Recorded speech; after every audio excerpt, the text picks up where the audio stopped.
Okay, ma'am, sir, mayong hapon. Unsa man gyud kasinatian ninyo, no? Like ikaw, ma'am, sa imong pagpanganak. Unsa nahitabo? Kuan sir, na anxiety jud ko gamay hantod karon Kay nga naman.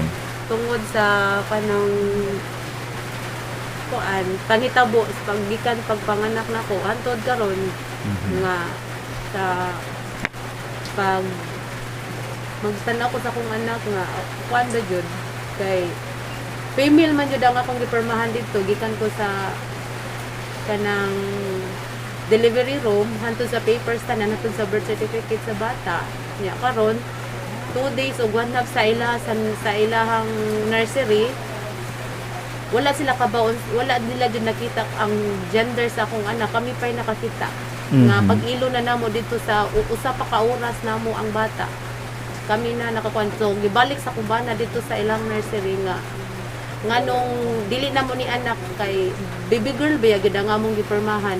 Okay, sa hospital na sila na mismo nag-process sa mga papilis unya ang nakabutang nga entry dito female. Oo, female jud sir. Oh, babae jud sir kay naginamin na babae mi nga babae among anak. Okay, so nahimuan siya birth certificate. Ang Oo, hospital na ang nahimuan. naghimog birth certificate. Oo, ang hospital na sir. And unsay nakabutang dito nga entry? Ang entry dito sir, female niya, pangalan sa akong anak, dayon February 22, 2022. So doon na nagyoy pangalan. Ang naghatag ni pangalan sa baby sir, sila ra maoy nag-input na kay kuan naman adaan ang birth certificate sa bata sa ilaha. Okay. Ako lang klaro na sa pagpanganak nimo, sila mismo nakakita nasayod sa imuhang kahimtang and unsa imuhang pagawas no gikan sa imuha babae gyud. Oh, sila joy nagkahibang sir kay ako mismo sir wala man ko kapan kung unsa akong anak babae ba or lalaki.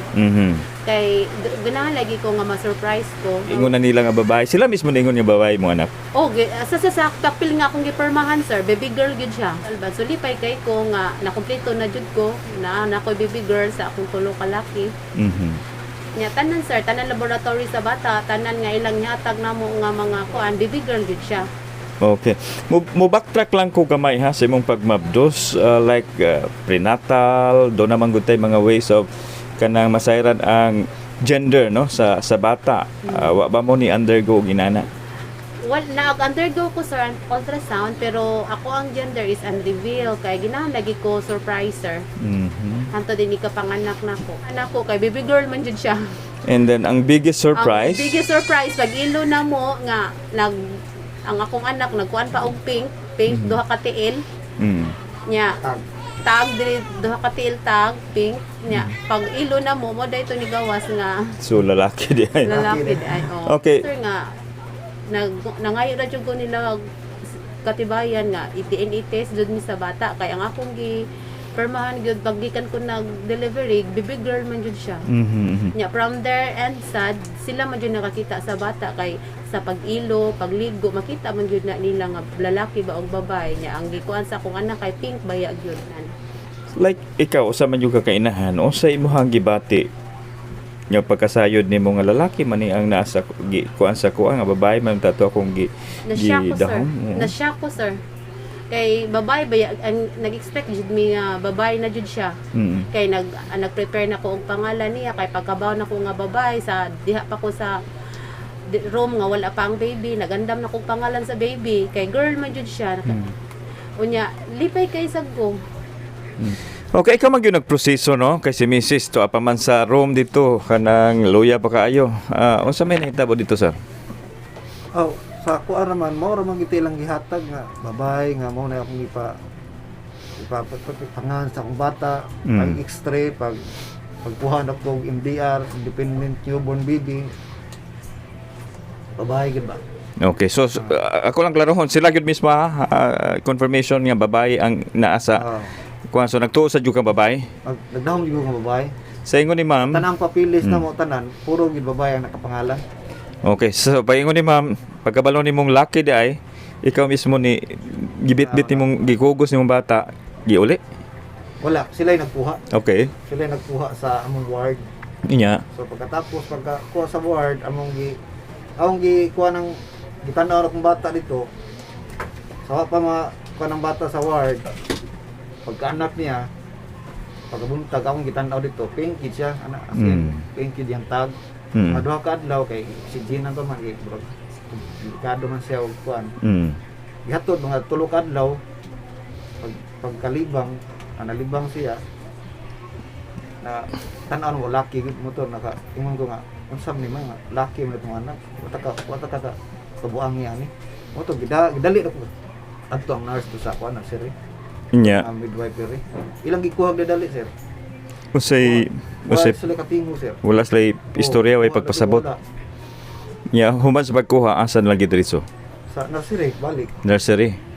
And then kinsay unsay sunod na hitabo no sa pag Nay kuan, nay usa ka doktor nga nagstorya nga mauna nga kuan na mo.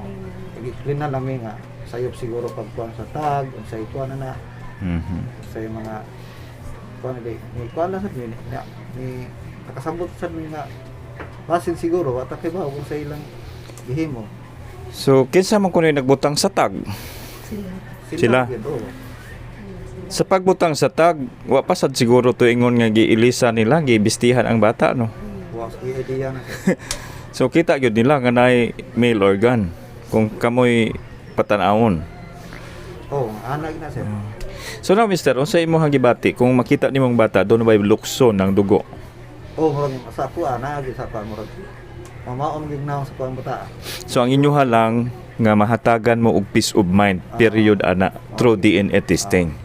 We have a process, no, as we have to do some investigation, no, but first of all, we have to receive, or we really have to have that formal complaint.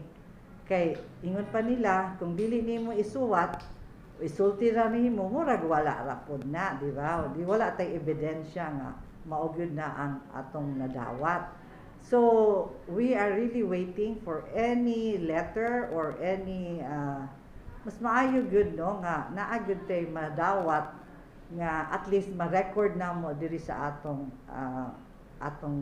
DOH, so that while waiting no, we encourage the parents especially nga muari sila sa amo mag-istoryahay ta. No, kay although dili man gyud ta makakuan dayon nga moadto ta sa hospital, but we need to hear unsa gyud ang nahitabo o unsa gyud ang story sa atong kaming couple, no, kay inyong alleged nga switching kuno of the baby, no. So lisod man kaayo sad nga mag asan ngalan aning atong dayon silang tagaan og i-judge dayon nato sila, but we have to hear the side of the parents and of course the story sa hospital.